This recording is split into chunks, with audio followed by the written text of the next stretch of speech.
Hello guys, we are back. और आप मेरे पीछे देख सकते हैं डूबता सूरज। और यही कुछ कहानी रही है सीएसके की पिछले कुछ सालों में। उन्होंने बहुत अच्छा खेला, आईपीएल भी बहुत बार जीते, बट पिछले एक दो साल बहुत बैलेंस बिगड़ा हुआ था उनका। बट इस साल वो आईपीएल ऑक्शन पे जो आए एकदम स्ट्रैटेजी के साथ आए। सेकंड बिगेस्ट पर्स भी था, डोमेस्टिक प्लेयर्स को खरीदा भी है और उन पर भरोसा दिखाया है। तो क्या उनकी इस बार की आईपीएल ऑक्शन की स्ट्रैटेजी सही रही? क्या वो आईपीएल 2026 जीत सकते हैं? और एक चीज और, ये शायद धोनी का आखिरी आईपीएल है। अश्विन ने भी कुछ कहा कि शायद वो कुछ ही गेम खेलेंगे, उसके बाद वो नहीं खेलेंगे। तो ये सारी बहुत चीजें हैं जो आज हमें कवर करनी है। तो देखते हैं कि सीएसके का सूरज उगेगा या डूब जाएगा।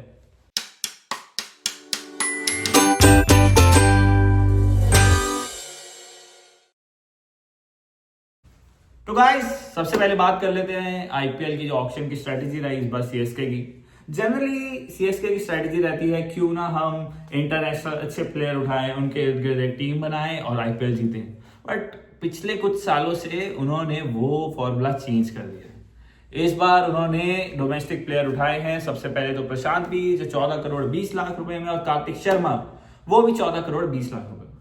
पहले प्रशांत वीर की बात कर लेते हैं। वो यूपी से आते हैं, स्पिन का विकल्प देते हैं आपको, लेफ्ट हैंडेड बैट्समैन हैं, बड़े बड़े शॉट्स लगाते हैं, एक्सप्लोसिव बैट्समैन हैं। तो वहां पे उनको कहीं ना कहीं जडेजा का रिप्लेसमेंट दिखा, जो मिडिल ऑर्डर या लोअर ऑर्डर में खेल सकते हैं, गेम को थोड़ा फिनिश कर सकते हैं और फिनिशिंग टच दे सकते हैं।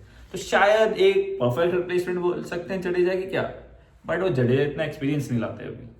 तो is a kind of player in making, I say. और दूसरे हैं कार्तिक शर्मा, जो विकेट कीपर बैट्समैन है, एक्सप्लोसिव अगेन, डोमेस्टिक सर्किट से बहुत बड़ा नाम, इंडिया अंडर 19 के लिए भी शायद खेले हैं वो। और वो भी 14 करोड़ 20 लाख में पिक करें सीएसके द्वारा। शायद लॉन्ग टर्म में कहीं ना कहीं धोनी का रिप्लेसमेंट हो जाए, पर पता नहीं। अभी संजू सैमसन है, ऋतुराज गायकवाड़ है जो कैप्टनसी संभालेंगे, और अभी कार्तिक शर्मा को बहुत ग्रूम करना है, उन्हें बहुत नए खिलाड़ी हैं। तो हाँ, विकेट कीपर बैट्समैन के लिए अच्छी एक चॉइस है जो सीएसके ने इस साल देखी है। उसके अलावा उन्होंने लिए है राहुल चहर, स्पिनिंग डिपार्टमेंट में, जो वापस से मजबूती लाएंगे। एक्सपीरियंस बहुत अच्छा है, पहले मुंबई और पंजाब के लिए भी खेल रखे हैं। वो 5 करोड़ 20 लाख रुपए में आए गए। अकील हुसैन है उन पे, मैट हेनरी है, अकील हुसैन स्पिनर है, Matt Henry pacer again, Matthew Short हैं जो आपको ओपनिंग बैटिंग में दिख सकते हैं सीएसके के लिए। शायद वो ऋतुराज गायकवाड़ के साथ ओपन करें या संजू सैमसन के साथ। तो मैथ्यू शॉट भी हैं वहां पे, बहुत अच्छी फॉर्म में भी रहे हैं। और एक बड़ा खिलाड़ी सरफराज खान की वापसी हो गई आईपीएल में, और इस बार सीएसके ने उनको पिक भी कर लिया है। बेस प्राइस पे ही करा है, बट मैटर करता है कि वो इस बार पिक हुए हैं।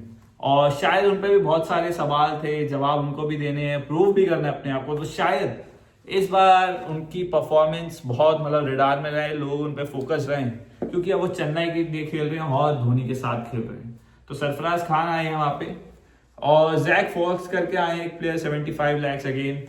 थोड़े नए हैं, इनके आईपीएल में कम दिखे हैं, बेस प्राइस पे उठाया है, ज्यादा टीम इंटरेस्टेड नहीं थी तो आ गए। और अमन खान आए हैं अपने सीएसके की टीम में, वो भी 40 लाख रुपए में आए, डोमेस्टिक का एक और नया सितारा। तो हम देखें तो मोटा मोटा इन्होंने जो भरोसा दिखाया है वो डोमेस्टिक सर्किट पे दिखाया है, फॉरनर्स पे दिखाया है, जहां उनके जो एग्जिस्टिंग प्लेयर है उनके बैकअप है वो।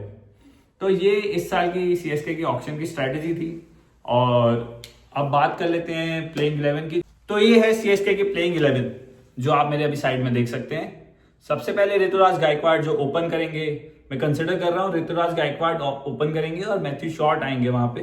3 नंबर पे संजू सैमसन, बट हाँ ये उल्टा भी हो सकता है, ऋतुराज गायकवाड़ 3 नंबर पे हो, संजू सैमसन ओपनिंग कर रहे हो, तो ये इंटरचेंज हो सकता है।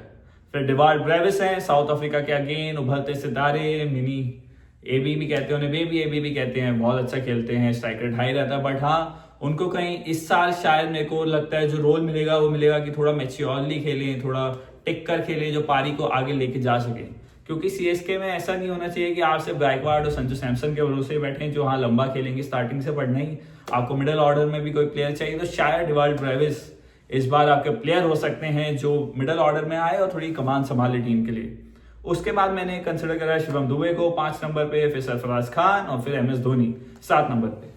फिर जेमी ओवरटन आएंगे 8 नंबर पे, ऑलराउंडर हैं, बहुत अच्छी स्टेबिलिटी दे सकते हैं नीचे और थोड़ा फिनिश भी कर सकते हैं और लंबे शॉट्स भी लगा सकते हैं। उसके बाद राहुल चहर जो स्पिनिंग डिपार्टमेंट में सीएसके का जिम्मा उठा सकते हैं। फिर 10 पे है खलील अहमद और 11th पे है मुकेश चौधरी।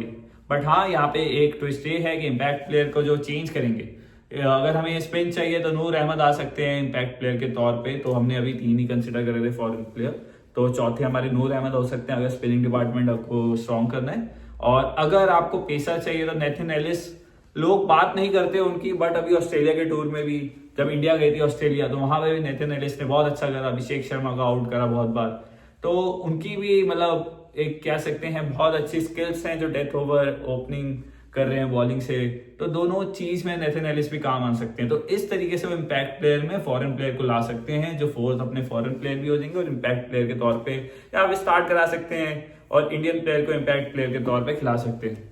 तो ये थी मेरी प्रोबेबल प्लेइंग 11। इसमें कुछ चेंज हो सकते हैं, शायद प्रशांत वीर आ सकते हैं नीचे, मतलब अब उनको देखना पड़ेगा कि राहुल चहर की जगह आएंगे या फिर किसी पेसर को हटा के प्रशांत वीर आएंगे, क्योंकि चेपॉक जो है सीएसके का जो होम ग्राउंड रहेगा वो जनरली स्पिनिंग और जो स्पिन डिपार्टमेंट है उसको बहुत ज्यादा फेवर करता है, उनके पिचेस वैसी होती हैं, थोड़ी स्लो होती हैं, रगिश होती हैं, तो वहां पे स्पिन प्लेयर्स की क्वालिटी जो होती है वो ज्यादा हमें यूज में आती है वहां पे। तो प्रशांत वीर वहां पे खेल सकते हैं राहुल चहर की जगह या फिर खलील अहमद की जगह, और इम्पैक्ट प्लेयर के तौर पे एक पेसर आ सकता है बाद में। तो ये कुछ प्रोबेबल 11 दिखती है यहाँ पे सीएसके की। तो चेन्नई की स्ट्रेंथ्स की बात कर लेते हैं। मेरे हिसाब से इनका हर डिपार्टमेंट इस बार कवर्ड है, पिछले साल जैसे कुछ गड़बड़ नहीं लग रही है जहां पे कोई भी प्लेयर आ रहा है कोई जिम्मेदारी नहीं है। इस बार उनका थोड़ा मिडल ऑर्डर पहले से ज्यादा सॉर्टेड लग रहा है, जहां पे कार्तिक शर्मा है, प्रशांत वीर भी है लोअर ऑर्डर में, और शायद इस बार ब्रेविस को वो रिस्पॉन्सिबिलिटी मिले तो जहां से वो स्टेबिलिटी प्रोवाइड कर सके चेन्नई सुपर किंग्स को इस साल आईपीएल में। अगर मैं वीकनेस की बात करूं, वीकनेस ये है कि उनपे कोई ऐसा अभी बैट्समैन नहीं है जहां पे वो लॉन्ग टर्म, मतलब अगर कोई गेम ऊपर नीचे हो जाए तो एक आदमी हो जो पूरी इनिंग संभाल ले, वैसा कोई अभी बैट्समैन नहीं है। अगर मैं गायकवाड़ और सैमसन को हटा दूं क्योंकि वो टॉप ऑर्डर बैट्समैन है, और अगर ऊपर से विकेटें गिरती हैं तो नीचे क्या उन पर प्लेयर हैं जो उनको संभाल पाएंगे, तो उसका जवाब अभी हमें देखना पड़ेगा, क्योंकि अभी सब जो प्लेयर है फ्रेश है और न्यू मतलब डोमेस्टिक सर्किट से आ रहे हैं, और जो इंटरनेशनल ब्रेविस आ रहे हैं उन पर भी इतना एक्सपीरियंस नहीं है अभी। तो एक वीकनेस तो वो हो गई, और दूसरी वीकनेस है लीडरशिप की क्लैरिटी है क्या, क्योंकि अभी जो न्यूज है, अश्विन ने भी अपने चैनल में कहा है कि धोनी शायद सारे मैच नहीं खेलेंगे, क्योंकि हमें पता है ऑन पेपर कैप्टन गायकवाड़ थे पिछले साल, इस साल क्या सैमसन हो सकते हैं, गायकवाड़ हो सकते हैं, बट कहीं ना कहीं धोनी ही पूरी चेन्नई सुपर किंग्स को चलाते हैं। अगर वो मैदान से बाहर बैठेंगे तो लीडरशिप का उनपे क्लियर विजन है क्या गायकवाड़ उतनी अच्छी कैप्टनसी कर पाएंगे, क्योंकि पहले भी जब जडेजा ने चेन्नई के लिए करी थी तो उतनी अच्छी रिजल्ट्स नहीं आए थे, बट हाँ गायकवाड़ कहीं ना कहीं अब एक्सपीरियंस प्लेयर हैं, अच्छा प्रदर्शन दिया उन्होंने पिछले साल भी, तो हो सकता है कि उन्हीं के साथ कंटिन्यू करें, बट हाँ लीडरशिप में उतनी क्लैरिटी नहीं दिखती है चेन्नई सुपर किंग्स के लिए। तो एक टॉपिक ये अपॉर्चुनिटी शायद इस बार प्रशांत वीर के लिए और कार्तिक शर्मा के लिए और डोमेस्टिक के बड़े खिलाड़ी हैं, जो मतलब अब जो सीएसके ने भी उन्हें पिक कर लिया है 14 करोड़ 20 लाख रुपए देखे दोनों को, तो उनके लिए एक अपॉर्चुनिटी इस साल अपने आप को प्रूव करने की, और जब मेगा ऑक्शन आए तो उसमें वो वापस से रिटेन हो पाए सीएसके के लिए, क्योंकि प्रशांत वीर और कार्तिक शर्मा एक दोनों यंग खिलाड़ी हैं और उन पर भरोसा दिखाया चेन्नई ने, और अपनी जब से फिलॉसफी चेंज करी है कि हम यंग खिलाड़ियों को ग्रूम करेंगे, उन पर भरोसा दिखाएंगे, तो थोड़ी चेन्नई सुपर किंग्स अलग हो गई। जो उनकी पुरानी फिलॉसफी थी कि नहीं हम अपने इंटरनेशनल प्लेयर हैं उनको बैक करेंगे, उनके इर्द गिर्द टीम बनाएंगे, उनसे आईपीएल जीतेंगे, वो थोड़ा जो विजन थी वो चेंज हो गई है, अब वो यंग खिलाड़ियों पे जा रही है। तो ये था एनालिसिस सीएसके का। तो क्या आपको भी लगता है कि ये धोनी के लास्ट आईपीएल है? मैं कुछ नहीं बोलूंगा, जो भी जवाब है आप कमेंट्स में लिख सकते हैं। तो ये था चेन्नई का स्क्वाड एनालिसिस। आई होप आपको ये पसंद आया होगा, और कमेंट्स में बताइए मैं कौन सी टीम को नेक्स्ट एनालाइज करूं, तो उसकी बात करेंगे फिर। Thank you.